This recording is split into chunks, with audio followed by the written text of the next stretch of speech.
Securities joins us now in the studio. Jakes, thanks so much for joining us. Most of the big events now of the year are out of the way. What's the sense you're getting about the new year? Well, the big EPL matches are still waiting to go. So how do you say that most of the big events are out of the way? Okay, let me correct myself. Yeah. Most of the big market events are out of the way. Well, okay, I guess that's a fair point. I mean, when you have a midweek, when you can't watch the games, it's a sad kind of midweek moment. results were good. Results were good, but unfortunately we couldn't watch the games, right? So that was the problem. But anyway, so as I said, we need to get our priorities clear as to, at least at this time of the year. But if the big takeaway really is that there's very low volumes because most FIIs, I think, are now into holiday mood, especially post the FOMC. I think local institutions are pretty inactive as well. But the most important thing is that the importance of physical cash in the system, I think, gave, apart from security, a certain wealth effect as well. So when people had cash and they could freely use cash, I guess the participation in the markets also, in a sense, I think has something to do with the fact that, things are, and as Ramesh Damani says, liquidity is the mother's milk of all markets, right? So once you strike at the basic liquidity, and as is now pretty evident that cash has been used as a means of transacting in the not just markets, but not markets, but in the trade as it were. So in the economy, when cash is just sucked out with the aggression that it has been and not sort of infused into the system, everybody is talking about liquidity, but one of the things that it has done is it's also created a feeling of, the equivalent of the anti-wealth effect, if you will. So people are, in a sense, holding back, which is what you're seeing in terms of orders getting cancelled, delayed, or whatever. But I think the other side of it is that I think that liquidity has hit even at the market. So if you look at it right now, the market's been buffeted by many, many events. Whether it's lack of liquidity, whether it is year-end, whether it is the, now the Trump impact is out of the way. All kinds of growth, Cassandra's coming through, people talking about, bringing growth rates, projections down next year, etc. So I think, to my mind, counterintuitive as it might be, I think it's the perfect recipe for a sharp, counterintuitive rally in the markets early January. Because the participation is so low, the impact cost of entry and exit is becoming much higher. So you have these wild 100-point Nifty moves up, down in a day when ostensibly nothing has happened. But really what's happening is the impact cost in idle markets is becoming much bigger. So moves are getting amplified. And really what's happened is I think a whole bunch of HNIs have just pulled out from the markets over the last 2 months. And whether it is self-preservation, feeling of impoverishment or whatever, but the reality is that your portfolios have been hit and whatever. But if you see the hard reality, there are no yields coming through in the debt markets. Gold is actually a declining asset class. Real estate is under a bit of a cloud. So given all this, where do people put money? I think to my mind, it's obvious that stock markets will be the recipient of big money. But it's in this moment where everything seems clouded. But what we can't run away from is the fact that there is a rampant bull market in the rest of the world. So it's like saying the A group is moving, but there'll be no demand for B group. It never happens. So I think the spillover of that liquidity, I expect, will happen in these markets very, very soon. It may happen end of the year, early into next year.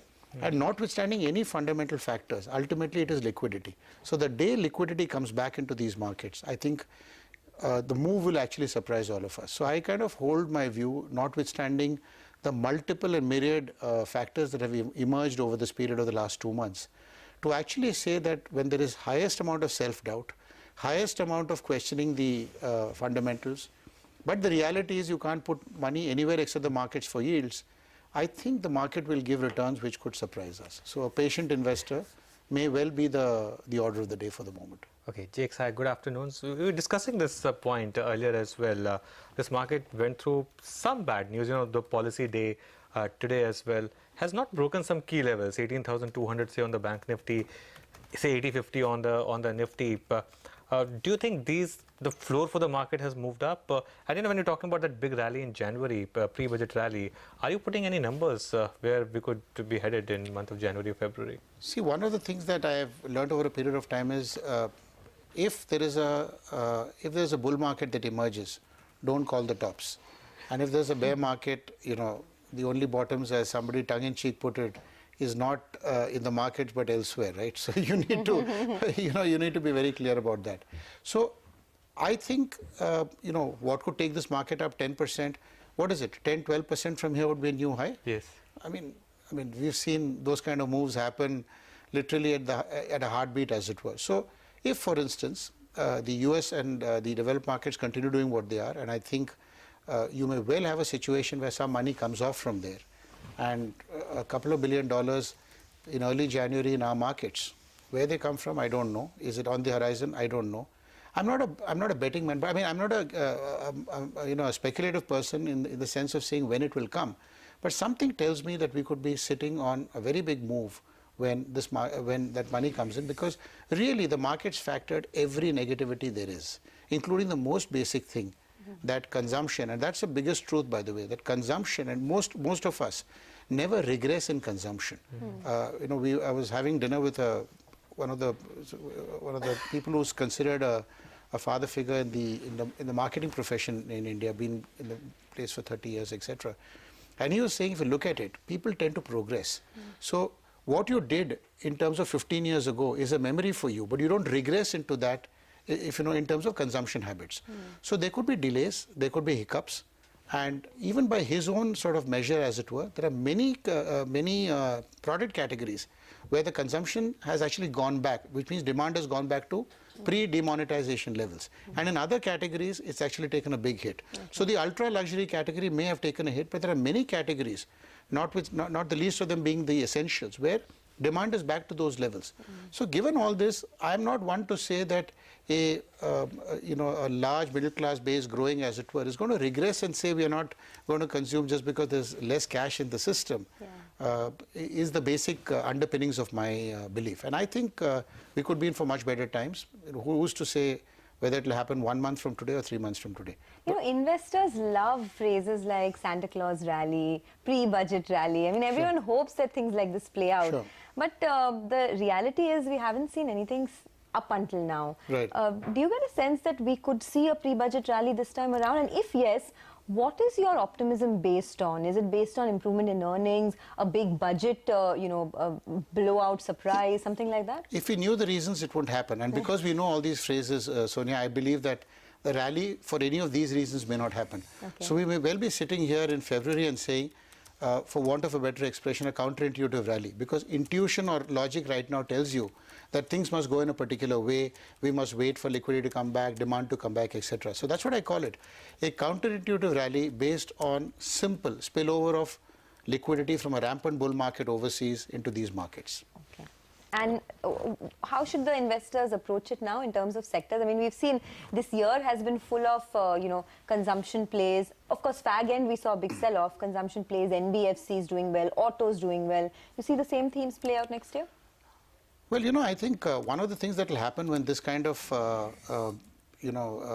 should I say, attack on the cash economy comes in, which is a lot of small players will get consolidated, which means entrepreneurship at the lowest level will start getting consolidated into employment for bigger corporations. So from that perspective, the way I see it is maybe the entire NBFC space, which is the spillover of the PSU banking space, will be the biggest beneficiaries. But within it, I like housing finance companies.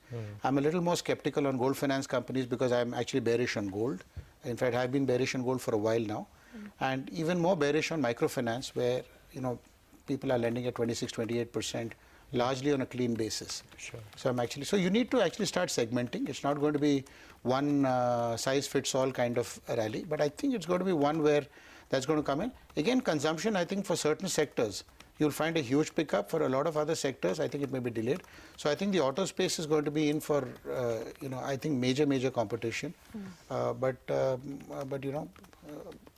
maybe a space like the IT space, for instance, you could have surprising winners and a lot of the erstwhile giants just lumbering along.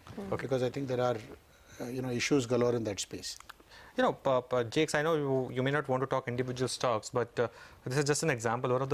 One of your favorite stocks has been Aurobindo Pharma. Now, that space is going through a bit of a problem. Aurobindo itself is going through a bit of a problem. How are you looking at this, as another buying opportunity or as something which has gone wrong in investment thesis? Well, for starters, I'm not aware what problems Aurobindo is going through, because I think I've heard a little bit, and I'm not sure if anything is Aurobindo specific, but that is neither here nor there. I mean, not talking specific companies. I think that space is going through problems because there are discrete events around pricing, collusion and stuff like that which have come out in recent times. And I think those are serious allegations. But I think the fact that generics is the way forward, I have no doubt about. So I think I would largely avoid pure research-based companies because I'm not sure if that 01 event will happen. I'm not sure of the outcome of clinical trials, etc. But a large generic-based company, to my mind, which is what some of the companies in the space are, not forgetting individual names, is very similar to the growth story of the tech space, which is the labor cost arbitrage through the 90s. So I think the generic space is still pretty active, and you see actually a number of smaller pharma companies having made great headway by being in the generic space, having not been there for a while. So I think, I mean, what specifically has happened to individual companies we can debate separately, but I think it's all to do with things like collusion, etc., which is, or more importantly, the 483 issues around FDA audits, which I think is, is company specific. Okay, let me get back to the original question then. Sure. Since you spoke about liquidity, it looks like we have to deal with maybe some more FII outflows.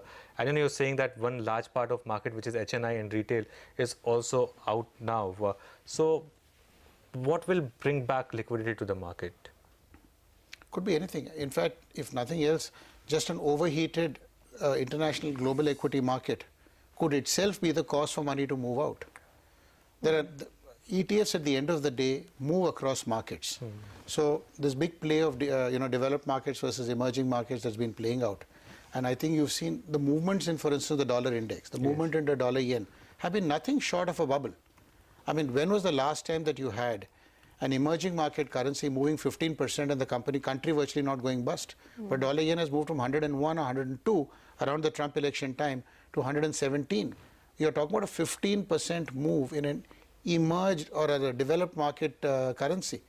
Now, if that happened and the rupee went from, let's say, 68, God forbid, to 80, which is your 15% move, can you imagine the chaos that could be there? So remember, we're talking about moves that are bubble-like. So I think the dollar index itself, to my mind, of course, bubbles can become bigger. The world has started grappling with bigger and bigger bubbles. So I'm not here to say that you can't have a move beyond, and I'm sure Chartis are best positioned there. But a move from 101, 102 to close to 118 on dollar yen is nothing short of a bubble move. And yes, markets can take benefit of that. There could be individual players, but broadly, I think if you look at the Indian markets, it's a stable currency. The macros are stable. Yes, there has been a one-off introduction of a very material, event, if you will, whose outcome is not entirely enshrined in history. Means you can't go back to empirical evidence to say this is the way it will play out. But I have great faith and belief in the fact that the Indian ability to be flexible, which has been several words have been coined around that, but the Indian ability to be flexible, entrepreneurship to flourish at the lowest levels, and I think will make this hopefully nothing more than a passing 60 days in history. Okay, your optimism is definitely infectious, and I know you're in holiday mood, so enjoy the rest of the football season, Thank if you. not the markets. Yeah, absolutely. And your team is doing well after many after years. a long time. So Who are you supporting? Liverpool. Okay, So okay. that's been. Oh yeah, that's after This what? year is a between month. Chelsea and Liverpool. Unfortunately, the defense ought to be slightly better, but I think otherwise, I think we should be looking at a top 4 finish